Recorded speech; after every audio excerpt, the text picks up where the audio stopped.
2, 1.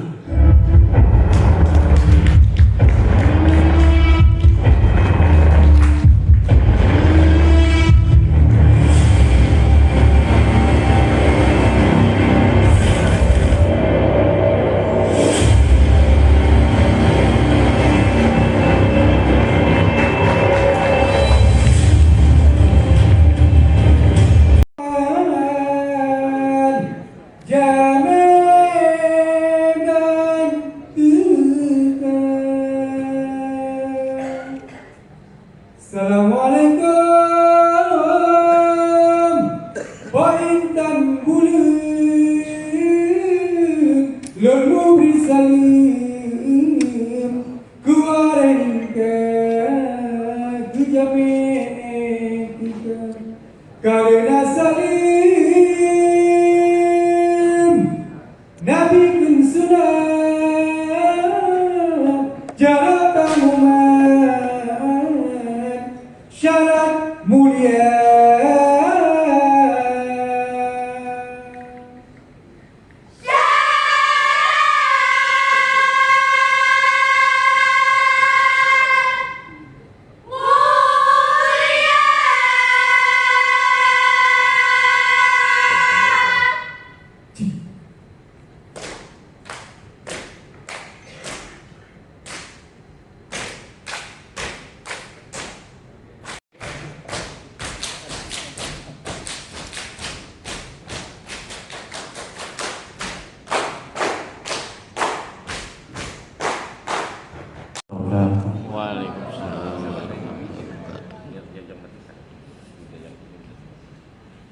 أعوذ بالله من الشيطان الرجيم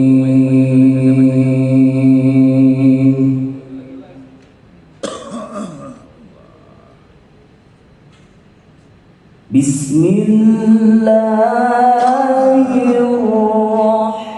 الرحمن الرحيم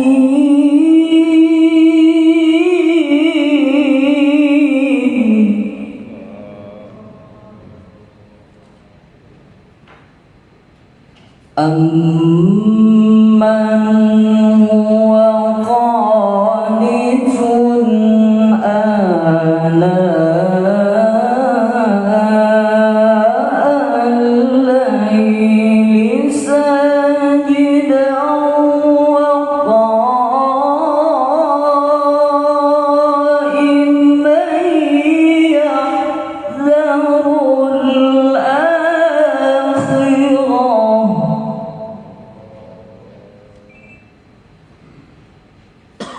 يحذر يحذر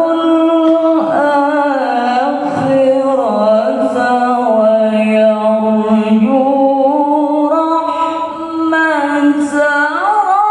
ربه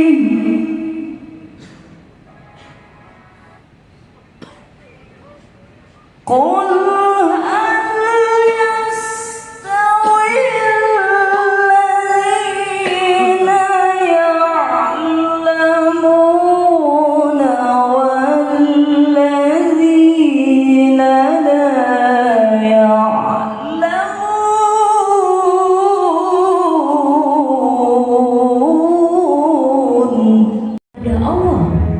Hanya saja, tidak semua jamaah dapat menikmati kenyamanan beribadah. Survei P3M tahun 2025 menunjukkan 47 masjid kementerian lembaga belum memberikan layanan memadai bagi kelompok difabel misalnya.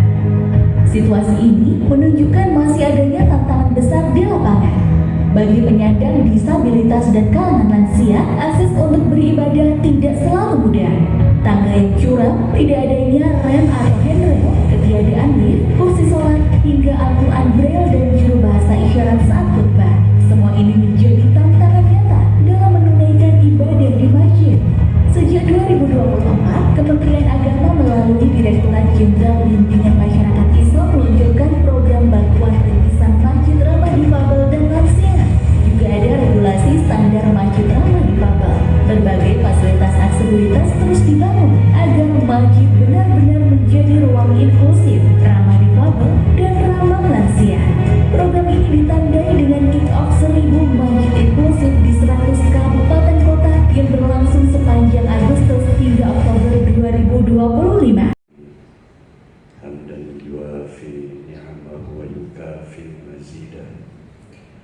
يا ربنا لك الحمد كما ينبغي لجلال وجهك الكريم وعظيم سلطانك. Kami minta berdiri. Pak Akmal Salim Burhanan. Ya, jadi kalau nanti pengen minta bantuan, ini saya buka ini. Ya, jadi ada ininya, dapurnya itu ada di tempatnya Pak Akmal ini. Ya. Kemudian kami mohon berdiri juga Kasubdit Hisab Ru'yat dan Bina Syariah. Ini yang ngatur awal Ramadan, awal Syawal, awal Dzulhijjah ini. Pak Ismail Fahmi. Ya, tapi nggak bisa mesen Ramadan tanggal sekian. Tetap harus mengikuti sidang isbat ya. Kemudian Kasubdit Bina Paham Keagamaan Bapak Dedi Slamet Riyadi. Jadi kalau ada konflik inter umat beragama, ya, seumpamanya ada Ahmadiyah, kemudian ada apa, biasanya yang turun tangan paling depan ini Pak Dedi ya. Nah. Kemudian ada satunya Kasubdit perempuan di tempat kami ya, Ibu Nur Rahmawati Kasubdit Kepustakaan, yang paling cantik ini. Ya, jadi kami punya platform media sosial ya yang bicara tentang buku keagamaan Islam dan tentang naskah khutbah. Ini kan Bapak Ibu mungkin dari pengurus-pengurus masjid. Kalau seumpamanya lagi bingung cari judul khutbah, itu bisa buka Elipski. Elipski setiap minggu materi khutbahnya itu selalu kontekstual. Ya, jadi nanti bisa dibuka ya. Para pejabat eselon 2 di Bismillah, alhamdulillah. Alhamdulillahilladzi man tawakkala ilaihi bisidqi niyatihi kafah. Wa man tawassala ilaihi bi syariatihi qarabahu wa tanah. Wa bi khalisi atiyatihi ajabahu wa labbah. Wassalatu wassalamu ala sayyidina Muhammadin wa ala alihi wa ashabihi wa man hafadha dinahu wa jahada fisabilillah, amma ba'd. Yang saya muliakan staf khusus Menteri Agama Bapak Dirjen Bimas Islam,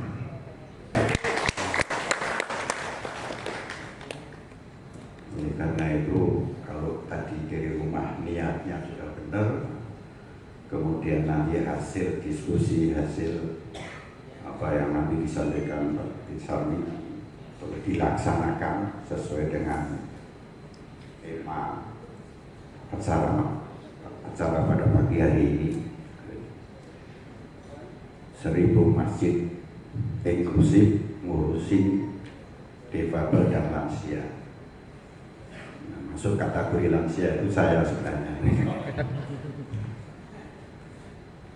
Oleh karena itu sekali lagi ingin saya sampaikan salam dari Ketua Umum PBNU, khususnya kalau yang ini kan pejabat semua, khususnya bapak-bapak dan saudara-saudara pengurus DKM yang mengelola masjid, mengelola jamaah.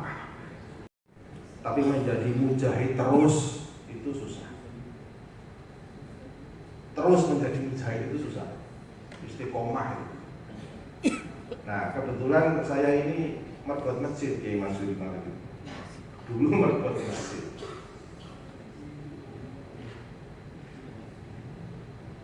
Memang belum banyak gitu, masjid-masjid yang memiliki visi ke depan.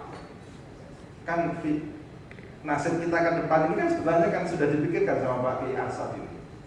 Besok kita akan menjadi lansia kan, Mas Ansar. Dan teman-teman difabel yang memang sudah diberikan keistimewaan oleh Allah sebelumnya. Kita semua nanti akan menjadi lansia. Berarti kita sedang berpikir tentang masa depan kita sendiri sebenarnya. Mengadakan riset internal, kemudian kami juga mengundang beberapa narasumber untuk mendapatkan masukan tentang masjid-masjid yang ada di Indonesia. Salah satunya mungkin ada di sini ada Pak Akmal juga, kemudian tadi ada Cak Fu ya, Pak Bahrul Fuad, narasumber kami juga. Kemudian kenapa kami memilih masjid inklusif untuk diangkat di edisi kali ini? Karena kami melihat masjid itu menjadi perkembangan masjid itu menarik sekarang, karena sebagian masjid itu sudah progresif ya, masuk ke tahap berikutnya yang dimana mereka sudah banyak yang menyiapkan sangat ramah pada difabel, lansia, kemudian ada juga yang duafa, musafir. Tapi di sisi lain juga masih banyak masjid yang belum ramah dan sulit diakses oleh umum. Tuh, misalnya bahwa orang penyandang disabilitas atau difabel, ini istilah difabel dengan disabilitas juga ini ternyata orang di barat lebih senang menggunakan kata difabel. Difabel di differently able, punya kemampuan tapi kemampuannya berbeda. Tapi kalau di Indonesia disabilitas itu malah disable, tidak bisa. Ya, oke lah. Kita nggak perlu mendiskusikan masalah itu. Cuma kita ingin bercerita sebenarnya pandangan Rasul terhadap orang-orang difabel ini bagaimana. Ya. Tadi disampaikan oleh Kiai Sarmidi di awal bahwa Rasul ditegur oleh Allah. Ya. Bahkan itu sampai muncul sebuah surat dalam Al-Quran, surat Abasa ya. Konon ayat 1 sampai 8, konon ada yang mengatakan ayat 1 sampai 10. Jadi Rasul ditegur karena Rasul mesem, mukanya masam, bukan mesem, masam, dan Rasul berpaling, padahal dia didatangi seorang yang buta ya. Abasa wa tawalla an ja'ahul a'ma. A'ma itu ya tadi Abdullah ibnu Ummi Maktum ya. Abdullah ibnu Maktum ini konon Rasul menyuruh Abdullah ibnu Ummi Maktum ini untuk menjadi imam, ya, menjadi imam menggantikan kalau nggak salah Bilal. Ya. Jadi artinya Rasul memberikan pengakuan seorang penyandang tunanetra untuk menjadi imam. Tidak membeda-bedakan, ya.